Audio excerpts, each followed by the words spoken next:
침묵으로 완성된 응답, 왕실의 무언의 메시지와 해리 메건의 선택. 현대 미디어 환경에서 가장 강력한 메시지는 종종 말이 아니라 침묵으로 전달된다. 특히 영국 왕실처럼 오랜 전통과 비공개 원칙을 유지해온 기관에서는 공식적인 발언보다 아무 말도 하지 않는 방식이 더 명확한 입장 표명이 되기도 한다. 최근 해리 왕자와 메건 마클 부부를 둘러싼 보도들은 바로 그 침묵의 정치가 어떻게 작동하는지를 극적으로 보여준다. 보도에 따르면 해리 왕자는 가족과 함께 영국을 방문해 샌드링검에서 시간을 보내고 찰스 쌈 새 국왕과의 관계 회복을 시도하고자 했다. 특히 그는 자녀들과 함께 귀국하고 싶다는 뜻을 밝히며 과거보다 완화된 형태의 재회를 기대했던 것으로 전해진다. 그러나 그 조건으로 안전 문제, 즉 보안 체계의 보장을 요구하면서 상황은 단순한 가족 방문이 아니라 제도적 협의의 영역으로 넘어갔다. 이 지점에서 문제의 핵심은 요청 자체보다 그것이 전달된 방식에 있었다. 언론 보도에 따르면 해당 계획은 사적인 대화나 비공식 조율보다 먼저 공개적으로 알려졌고, 이는 왕실 내부에서 이를 협상 전략이 포함된 공개적 압박으로 해석하게 만들었다는 시각이 존재한다. 즉, 개인적 화해의 언어가 공적 프레임 속으로 들어오면서 감정의 문제는 구조적 권력의 문제로 변환되었다. 왕실의 반응은 즉각적인 설명이나 반박이 아니었다. 오히려 익명 브리핑과 간접적 메시지를 통해 명확한 선을 드러내는 방식이었다. 이는 영국 왕실이 오랫동안 유지해온 원칙, 즉 불평하지 않는다, 설명하지 않는다라는 비공식적 규범과 맞닿아 있다.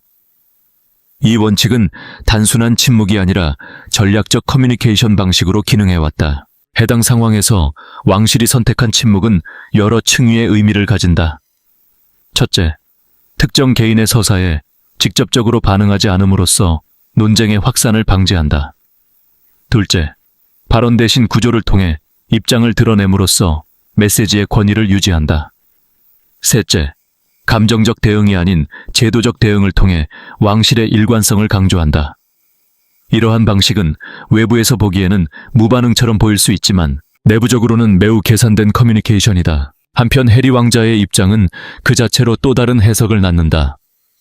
그의 행보는 개인적 화해의 시도이자 동시에 공적 여론 속에서 자신의 위치를 재정의하려는 시도로 읽히기도 한다. 가족 간 관계 회복이라는 사적 목표와 안전과 권리라는 공적 요구가 결합되면서 그의 메시지는 복합적인 성격을 띠게 되었다. 그 결과 같은 행동이 서로 다른 집단에게 전혀 다른 의미로 받아들여지는 상황이 발생했다. 이러한 구조 속에서 가장 중요한 것은 누가 옳은가의 문제가 아니라 서사가 어떻게 구성되는가이다.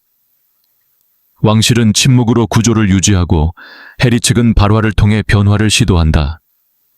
그러나 이 두 방식은 서로 다른 언어 체계에 속해 있기 때문에 쉽게 접점을 찾기 어렵다. 침묵은 겁으로 읽히고 발언은 압박으로 해석되는 순간 대화는 이미 협상이 아니라 프레임 경쟁이 된다. 이 이야기는 단순한 갈등이 아니라 신뢰가 어떻게 한번 무너진 뒤 다시는 이전 상태로 복원되지 않는지를 보여주는 사례로 읽힌다.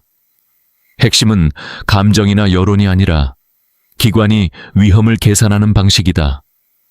그리고 그 계산의 중심에는 세 가지 단어가 놓여 있다. 통제, 사생활, 그리고 신뢰다. 그 중에서도 결정적인 요소는 신뢰이며 이 신뢰의 상실이 모든 판단의 출발점이 되었다는 점이 중요하다. 전해지는 설명에 따르면 왕실은 해리와 메건에 대한 요청이나 협의에 대해 단호하게 아니오라고 답했다. 그것은 즉흥적인 거절이 아니라 오랜 기간 축적된 경험을 기반으로 한 결론이었다. 이 결론은 공개적으로 선언된 것이 아니라 조직 내부의 판단 구조 속에서 형성된 것으로 이해된다. 다시 말해, 감정적 반응이 아니라 운영상의 판단이라는 점이 핵심이다. 여기서 말하는 신뢰의 붕괴는 추상적인 개념이 아니다. 그것은 매우 구체적인 경험의 누적에서 비롯된 것이다. 과거 여러 차례에 걸쳐 왕실 내부의 대화나 사적인 상황이 외부로 공개되었다는 기록이 존재하고 이 반복된 흐름이 기관의 판단을 변화시켰다는 설명이다. 특히 언론 인터뷰, 다큐멘터리, 회고록 출간 등을 통해 가족 내부의 갈등과 대화가 공개된 일련의 사건들은 왕실 입장에서 사적인 영역이 더 이상 안전하지 않다는 결론을 강화시키는 요인이 되었다. 이 과정에서 중요한 것은 사실 여부보다 패턴이다. 기관은 단일 사건이 아니라 반복되는 흐름을 기준으로 위험을 평가한다. 한 번의 공개는 실수일 수 있지만 여러 차례의 공개는 구조적 신호로 해석된다. 그 결과 어떤 대화도 완전히 비공개로 유지될 수 없다는 인식이 자리 잡게 되었고, 이것이 곧 신뢰의 부재로 이어졌다. 이러한 상황에서 왕실이 가장 우려하는 것은 단순한 이미지 손상이 아니라 정보의 재가공 가능성이다. 즉, 어떤 경험이 시간이 지나 다른 형태로 재구성되어 공개될 수 있다는 점이다. 이는 개인의 기억이 아니라 공적 서사로 전환되는 순간 더 큰 파급력을 가지게 된다. 따라서 기관 입장에서는 미래의 불확실성을 현재의 판단 기준으로 삼을 수밖에 없다. 특히 이 논쟁에서 자주 언급되는 인물은 메건이다. 그러나 이것을 단순히 개인에 대한 평가로 해석하는 것은 위험하다. 여기서 논점은 개인의 성격이나 배경이 아니라 정보가 외부로 전달되는 방식과 그 구조적 결과다. 다시 말해, 문제의 본질은 누가 말했는가가 아니라 무엇이 어떻게 공개되었는가에 있다. 해리에 대해서도 상황은 복합적이다. 그는 개인적으로 가족에 대한 감정과 충성을 동시에 가지고 있는 인물로 묘사되지만, 동시에 자신의 경험을 공개적으로 서술하는 과정에 깊이 관여해왔다. 이 이중성은 관계를 완전히 단절시키기보다는 지속적인 긴장 상태로 유지시키는 요인이 된다. 이러한 맥락에서 왕실의 판단은 단순한 거부가 아니라 예방적 선택으로 볼 수 있다. 즉, 과거의 경험을 기반으로 미래의 가능성을 차단하는 방식이다. 이는 개인 관계의 논리라기보다는 조직 운영의 논리에 가깝다. 기관은 감정을 기반으로 움직이지 않으며 반복된 데이터와 결과를 기반으로 행동한다. 결국 이 모든 흐름은 하나의 질문으로 수렴된다. 다시 같은 상황이 발생할 가능성이 있는가? 그리고 그 질문에 대한 기관의 답은 명확하게 부정적이다. 그 부정은 감정이 아니라 판단이며, 그 판단은 과거의 경험에서 비롯된 것이다. 이처럼 신뢰의 문제는 단순히 회복의 의지로 해결되지 않는다. 신뢰는 선언으로 복구되는 것이 아니라 오랜 시간 동안 검증된 행동의 축적 위에서만 다시 형성될 수 있기 때문이다. 그러나 이미 공개와 비공개의 경계가 반복적으로 넘어선 상황에서는 그 기반을 다시 쌓는 것이 극도로 어렵다. 현대 사회에서 권력은 더 이상 단순히 제도나 군사력에 의해 유지되지 않는다. 그것은 점점 더 이야기를 누가 만들고, 누가 해석하며, 누가 확산시키는가의 문제로 이동하고 있다. 특히 공적 인물과 사적 삶의 경계가 흐려진 오늘날, 서사를 통제하는 능력은 하나의 강력한 영향력으로 작동한다. 제시된 관점에 따르면 어떤 인물은 단순히 미디어를 소비하거나 활용하는 수준을 넘어 미디어가 작동하는 방식 자체를 이해하고 이를 전략적으로 구성할 수 있는 능력을 가진 존재로 묘사된다. 즉, 사건과 경험을 시간의 흐름에 따라 배열하고 감정의 곡선을 설계하며 특정 정보의 공개 시점까지 계산하는 방식으로 이야기를 구축한다는 것이다. 이 시각에서 보면 서사는 자연스럽게 드러나는 것이 아니라 의도적으로 설계되는 구조물에 가깝다. 이와 같은 서사 구축 능력은 특히 공적 관심이 집중되는 인물들에게 더 큰 의미를 갖는다. 왜냐하면 현대 미디어 환경에서는 하나의 사건이 단순한 사실로 소비되지 않고 반복 재생산되며 해석을 거치면서 이미지로 고착되기 때문이다. 따라서 이야기를 누가 먼저 어떤 방식으로 구성하느냐는 곧 여론의 방향성과 직결된다. 반면 영국 왕실과 같은 전통적 제도는 오랜 시간 동안 다른 방식으로 작동해왔다. 그 핵심에는 설명하지 않고 해명하지 않는다는 원칙이 자리 잡고 있다. 이 원칙은 단순한 커뮤니케이션 전략이 아니라 제도의 신비성과 지속성을 유지하기 위한 구조적 장치로 이해된다. 즉, 과도한 공개와 설명은 오히려 기관의 권위를 약화시킬 수 있다는 판단 아래 형성된 문화적 규율인 것이다. 이러한 관점에서 보면 전통적 왕실의 운영 방식과 현대 미디어 중심의 서사 전략은 근본적으로 충돌할 수밖에 없다. 하나는 침묵을 통한 권위를 유지하려 하고, 다른 하나는 서사의 공개와 재구성을 통해 영향력을 확장한다. 이 두 방식은 공존하기 어렵다. 왜냐하면 하나의 책에는 미지의 영역을 필요로 하고 다른 책에는 그것을 해체하는 데서 힘을 얻기 때문이다. 또한 왕실이라는 제도는 단순한 가족 서사가 아니라 수세기에 걸쳐 유지된 문화적 상징 체계로 기능해왔다. 그 지속성은 완전한 투명성보다는 일정한 거리감과 신비성에서 비롯되었다. 반대로 현대 미디어 환경에서는 개인의 경험과 감정이 콘텐츠화되며 반복적으로 소비되는 구조가 강화된다. 이 과정에서 사적 영역과 공적 영역의 경계는 점점 더 희미해진다. 이런 변화 속에서 일부는 특정 인물들이 자신의 경험을 공개적으로 서사화하는 방식을 새로운 형태의 영향력 행사로 해석하기도 한다. 그러나 다른 시각에서는 이러한 방식이 전통적 제도의 유지 원리와 충돌하며 결과적으로는 기관의 구조 자체에 긴장을 유발할 수 있다고 본다. 결국 문제의 핵심은 특정 개인의 행동이 아니라 서로 다른 두 시스템, 전통적 제도와 현대 미디어 구조의 충돌에 있다. 한편 미래의 왕위 계승을 준비하는 인물들의 입장에서는 이러한 변화가 더욱 복잡한 과제로 다가온다.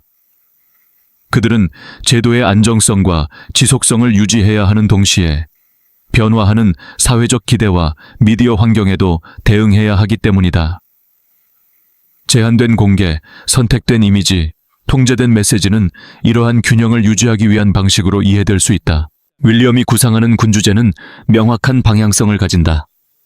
그것은 사적인 가족 순간이 무분별하게 공개 영역으로 흘러들어가지 않는 구조다. 그의 관점에서 사생활의 보호는 단순한 개인적 선택이 아니라 제도 유지의 핵심 조건이다. 사적인 영역이 지켜질 때만 공적인 순간은 의미를 가진다. 즉, 왕실의 신비성과 권위는 보여주지 않는 것에서 비롯된다는 논리다. 이러한 구조는 서식스 공작 부부의 접근 방식과 대비된다. 그들의 서사는 공개성과 접근성에 기반한 콘텐츠 전략으로 확장되어 왔다. 특정 시기와 목적에 따라 가족 경험이나 개인적 순간들이 이야기의 재료로 활용되면서 그 자체가 하나의 브랜드 구조로 기능해왔다. 이는 현대 미디어 환경에서 충분히 이해 가능한 방식이지만 왕실이라는 제도적 틀 안에서는 근본적인 긴장을 발생시킨다. 문제는 단순한 스타일 차이가 아니라 신뢰의 조건이다. 윌리엄의 입장에서 핵심은 반복적 노출 가능성이다. 한번 공개된 사적 정보는 다시 공적 소비로 전환될 수 있다는 전제가 존재하는 한 제도는 위험에 노출된다. 따라서 그는 잠재적으로 새로운 서사가 생성될 수 있는 모든 경로를 차단하려 한다. 이것은 개인적 감정이 아니라 구조적 판단으로 이해된다. 반대로 서식스 측의 상황은 또 다른 논리를 형성한다.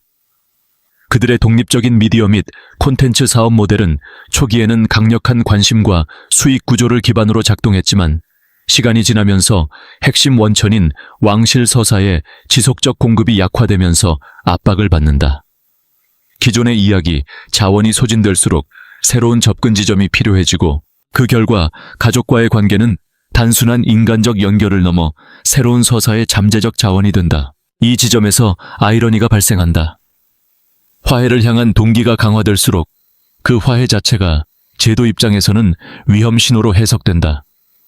즉, 관계 회복의 시도는 오히려 신뢰 회복을 어렵게 만드는 역설적 구조를 만들어낸다. 특히 그 시도가 공개적으로 진행될수록 그것은 관계가 아니라 서사 생산 행위로 읽히게 된다. 왕실이 제시하는 조건은 단순한 침묵이 아니다. 그것은 행동의 증명이다. 즉, 과거의 발언이나 약속이 아니라 시간이 지나도 반복되지 않는 패턴의 변화가 필요하다. 사적인 만남이 이후 콘텐츠로 전환되지 않는다는 것이 장기간에 걸쳐 확인되어야 한다. 그러나 이미 형성된 패턴은 쉽게 바뀌지 않는다. 과거의 구조가 신뢰를 약화시킨 상태에서 새로운 신뢰를 구축하는 것은 극도로 높은 문턱을 요구한다. 결국 이 관계는 감정의 문제가 아니라 구조의 문제로 귀결된다. 한쪽은 제도의 생존을 위해 서사의 통제를 필요로 하고 다른 한쪽은 생존과 확장을 위해 서사의 접근성을 필요로 한다. 이 두 요구는 동일한 대상을 두고 정반대의 방향으로 작동한다. 그리고 이 충돌은 단기간에 해결될 수 있는 성격의 것이 아니다. 더 깊은 층위에서 보면 이것은 현대 사회 전체의 변화와도 연결된다. 개인의 경험은 더 이상 사적인 영역에 머무르지 않고 언제든지 콘텐츠로 전환될 수 있는 잠재적 자원이 된다.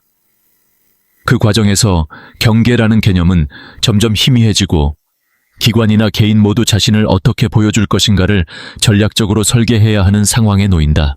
따라서 이 이야기는 단순한 왕실 내부의 갈등이 아니라 사적 삶과 공적 서사가 충돌하는 시대의 구조적 사례다. 그리고 그 구조 속에서 신뢰는 말이 아니라 반복된 비노출의 시간으로만 구축될 수 있다. 이 상황은 단일 사건의 결과라기보다 여러 해에 걸쳐 축적된 선택들이 만들어낸 구조적 결과로 이해될 수 있다. 핵심은 감정이나 일회적 결정이 아니라 어떤 방식으로 정보가 외부로 이동해 왔는가라는 반복된 패턴이다. 그리고 그 패턴이 결국 하나의 운영 모델처럼 인식되면서 신뢰의 기준 자체를 변화시켰다는 점에 있다. 기관의 관점에서 신뢰는 선언으로 회복되는 것이 아니다. 우리는 더 이상 그렇게 하지 않을 것이다 라는 말이 아무리 진심처럼 들려도 이미 형성된 행동의 기록을 덮어버리기에는 충분하지 않다. 특히 오랜 기억을 가진 조직일수록 신뢰는 말이 아니라 시간 속에서 증명되어야 한다. 즉, 신뢰는 순간이 아니라 기간의 문제로 전환된다. 이때 요구되는 첫 번째 조건은 매우 단순하지만 동시에 엄격하다. 일정 기간 동안의 접촉이 아무런 외부 유출도 동반하지 않는 상태로 유지되는 것이다. 인터뷰, 다큐멘터리, 회고록, SNS 발화 혹은 간접적인 브리핑까지 포함해 사적 접촉이 외부 콘텐츠로 변환되지 않는 상태가 장기간 지속되어야 한다. 중요한 것은 선언이 아니라 부재다. 무엇이 있다가 아니라 무엇이 계속 없다는 사실이 신뢰를 다시 쌓는 재료가 된다. 그러나 이 부재는 단기간으로는 설득력을 갖기 어렵다. 몇 달이 아니라 몇 년이라는 시간이 필요하다는 점이 강조되는 이유다. 왜냐하면 한번 형성된 정보가 재가공될 수 있다는 인식은 쉽게 사라지지 않기 때문이다. 신뢰가 깨지는 방식이 구체적일수록 회복에 요구되는 시간도 더 길어진다. 두 번째 조건은 조금 더 복잡하다. 그것은 단순한 침묵이 아니라 구조적 분리의 문제다. 즉, 개인적 관계와 공개적 서사가 서로 직접적으로 연결되지 않도록 만드는 것이다. 여기서 핵심은 단절이 아니라 분리다. 관계 자체를 끊는 것이 아니라 그 관계가 외부 콘텐츠 생산의 재료로 자동 전환되지 않도록 구조를 조정하는 것이다. 이 요구는 특히 한 개인이 가족 관계와 동시에 하나의 브랜드 또는 콘텐츠 구조 속에 존재할 때 더욱 어려워진다. 개인의 경험이 곧바로 서사가 되고 그 서사가 다시 경제적 공적 가치를 가지는 구조에서는 분리가 본질적으로 복잡해진다. 결국 문제는 말하지 않는 것이 아니라 말해질 수 없는 구조를 만들 수 있는가로 이동한다. 세 번째 조건은 가장 민감하면서도 실질적으로 중요한 부분이다. 그것은 관계의 재구성이 실제로 가능하려면 개인적 연결과 공개적 브랜드 사이에 신뢰 가능한 경계가 존재해야 한다는 점이다. 즉, 가족과의 만남이 콘텐츠로 변환되지 않는다는 확신이 필요하다. 그렇지 않다면 어떤 접촉도 또 다른 서사의 시작점으로 해석될 수 있기 때문이다. 이 지점에서 문제는 더욱 구조적으로 복잡해진다. 왜냐하면 현재의 공적 정체성이 이탈 이후의 이야기 자체에 기반하고 있기 때문이다. 다시 말해, 현재의 브랜드는 과거의 관계와 단절의 서사를 핵심 자산으로 삼고 있다. 이 경우 개인 관계와 콘텐츠 운영은 완전히 분리되기 어렵고 오히려 서로를 지속적으로 참조하게 된다. 이런 맥락에서 중요한 전환점으로 언급되는 것이 향후 일정이다. 특히 2027년 영국 버밍엄에서 예정된 인빅터스 게임은 상징적인 의미를 가진다. 이 행사는 단순한 스포츠 이벤트가 아니라 개인적 정체성과 공적 역할이 교차하는 공간이기 때문이다. 따라서 이 시점의 방문은 단순한 귀국이 아니라 관계의 재조정 가능성을 시험하는 계기가 된다. 그러나 이 방문이 곧바로 화해를 의미하는 것은 아니다. 오히려 더 많은 질문을 동반할 가능성이 높다. 사적인 만남이 이루어질 것인지, 공식적인 접촉이 가능한 상태인지, 그리고 현재 유지되고 있는 거리감이 실제로 변화했는지 등이 모두 함께 검증 대상이 된다. 중요한 것은 이벤트 자체가 아니라 그 이후에 남는 구조적 변화다. 또한 이 시기에는 여러 외부 변수도 동시에 작용한다. 법적 절차, 보안 문제, 제도적 판단, 그리고 당사자들의 건강과 같은 요소는 모두 관계의 조건을 바꿀 수 있는 변수로 작용한다. 특히 가족 구성원의 건강이나 생애 주기의 변화는 어떤 전략적 계산보다 강력하게 관계의 우선순위를 재정렬할 수 있다. 그러나 이러한 변화가 있다고 해서 구조적 문제가 자동으로 해결되는 것은 아니다. 시간은 긴장을 완화할 수 있지만 이미 형성된 신뢰의 균열을 자동으로 복구하지는 않는다. 관계의 회복은 자연스럽게 발생하는 현상이 아니라 조건이 충족될 때만 가능한 선택적 과정이다. 제시된 관점에 따르면 신뢰는 시간만으로 회복되지 않는다. 시간이 흐른다고 해서 손상된 관계가 자연스럽게 복원되는 것은 아니며 오직 변화된 행동만이 그 가능성을 만든다. 그러나 중요한 것은 그 행동이 일시적인 제스처가 아니라 장기간에 걸쳐 일관되게 유지되고 외부에서도 신뢰할 수 있을 만큼 명확하게 드러나야 한다는 점이다. 다시 말해, 변화는 선언이 아니라 반복된 증거로 입증되어야 한다. 이러한 기준에서 볼 때 현재의 구조에서는 아직 충분한 변화의 신호가 보이지 않는다는 평가가 나온다. 공개와 서사를 중심으로 구성된 전략, 즉 사적 경험을 외부와 공유하고 이를 통해 영향력을 형성하는 방식이 지속되는 한 제도적 신뢰 구조는 쉽게 재조정되지 않는다. 왜냐하면 왕실이라는 기관이 유지되는 핵심 조건은 통제된 거리감과 예측 불가능성의 제한에 있기 때문이다. 왕실은 단순한 가족 집단이 아니라 수세기 동안 유지되어 온 상징적 시스템이다. 이 시스템은 지나친 노출이 아니라 일정한 비가시성을 통해 권위를 유지해왔다. 그러나 현대 미디어 환경에서는 이 원칙이 점점 더 도전받고 있다. 모든 경험은 콘텐츠가 될 수 있고 모든 사적인 순간은 공개 가능한 서사가 될 수 있다는 인식이 확산되면서 제도와 개인의 경계는 지속적으로 흔들리고 있다. 이 충돌의 중심에는 서사의 소유권 문제가 있다. 누가 이야기를 만들고 누가 그것을 해석하며 누가 그것을 통해 이익과 영향력을 얻는가의 문제는 단순한 커뮤니케이션을 넘어 권력 구조 자체를 재편하는 요소가 된다. 특히 특정 개인이나 집단이 자신의 경험을 체계적으로 서사화할 수 있는 능력을 갖게 될 때 기존 제도는 그 통제력을 상실할 위험에 직면하게 된다. 그러나 이 모든 구조적 분석 뒤에는 결코 간과할 수 없는 인간적 현실이 존재한다. 권력과 전략, 브랜드와 서사라는 언어로 설명되는 문제의 이면에는 실제로 상처받은 가족 관계와 분리된 삶이 있다. 한쪽에는 건강 문제를 겪으며 동시에 가족의 분열을 감당해야 하는 군주가 있다. 그는 국가적 상징으로서의 역할과 개인으로서의 고통 사이에서 균형을 유지해야 하는 위치에 있다. 또 다른 한쪽에는 조부와의 관계가 단절된 채 성장하는 아이들이 있다. 그들에게 가족은 추상적인 개념이 아니라 경험되지 않은 공백으로 남는다. 그리고 그 중심에는 스스로의 선택으로 인해 익숙한 환경과 가족 구조를 떠난 한 개인이 있다. 그는 새로운 삶을 구축했지만 동시에 이전의 관계와 연결을 유지해야 하는 복잡한 위치에 놓여 있다. 그 선택은 자율성이기도 하지만 동시에 상실이기도 하다. 그리고 그 상실은 단순한 개인의 문제가 아니라 확장된 가족 구조 전체에 영향을 미친다. 역사는 이러한 가족 내 단절이 쉽게 해결되지 않는다는 것을 보여준다. 그러나 동시에 완전히 봉합되지 않은 관계라도 시간과 조건에 따라 부분적으로 회복되는 경우도 존재한다. 중요한 것은 그 가능성이 자동적으로 주어지는 것이 아니라 구체적인 선택과 행동의 변화에 의해 결정된다는 점이다. 궁은 직접적인 방식이 아니라 자신이 선호하는 경로를 통해 입장을 전달해왔다.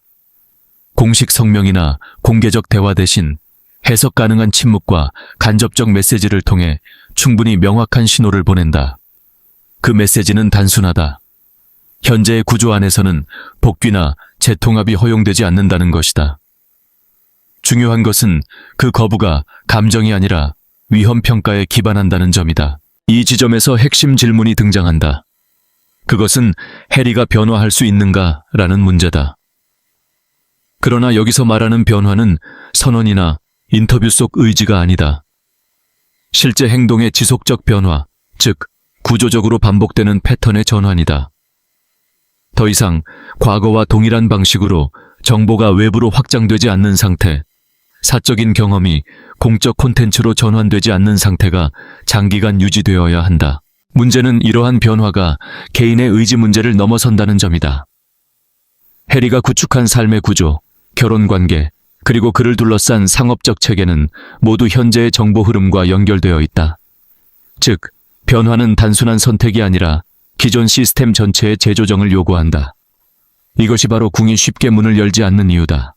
그들은 개인의 의도가 아니라 시스템의 반복 패턴을 기준으로 판단한다. 궁의 입장에서 중요한 것은 신뢰의 회복 가능성이 아니라 재발 가능성의 제거다. 과거의 사건들이 다시 발생할 가능성이 있는 한 문은 닫힌 상태로 유지될 수밖에 없다. 따라서 요구되는 것은 언어가 아니라 시간이다. 변화가 실제로 축적된 시간 속에서 검증되어야만 판단이 달라질 수 있다. 하지만 이 구조는 단순하지 않다. 왜냐하면 변화의 가능성은 개인에게만 달려있지 않기 때문이다. 해리는 하나의 독립된 행위자가 아니라 공동의 프로젝트 속에 존재한다. 그의 선택은 항상 주변 구조, 특히 상업적 시스템과 관계 네트워크와 연결되어 있다. 따라서 한 개인의 결단만으로는 충분하지 않다. 구조 전체의 방향 전환이 필요하다. 여기서 갈등은 더욱 복잡해진다. 변화는 요구되지만 그 변화를 가능하게 하는 구조 자체가 변화에 저항할 수 있기 때문이다. 과거의 모델은 이미 경제적 상징적 가치를 만들어낸 방식 위에 구축되어 있으며 그 방식은 쉽게 포기될 수 없다. 결국 변화는 단순한 윤리적 선택이 아니라 경제적 재구성의 문제로 확장된다. 이 모든 조건 속에서 궁이 유지하는 태도는 일관되다. 즉각적인 판단 대신 관찰이다. 그들은 문을 닫아두되 완전히 봉쇄하지는 않는다. 그 미세한 틈은 일종의 시험 공간이다. 변화가 실제로 발생하는지 혹은 말로만 존재하는지를 확인하는 시간적 장치다. 결국 이 상황은 하나의 질문으로 수렴된다. 변화는 선언이 아니라 구조적으로 증명될 수 있는가? 이 질문은 단순히 한 개인의 문제가 아니라 현대 사회 전반에 적용될 수 있는 문제이기도 하다. 말과 이미지, 그리고 콘텐츠가 빠르게 순환하는 시대에 실제 변화와 표현된 변화 사이의 간극은 점점 더 중요해지고 있다.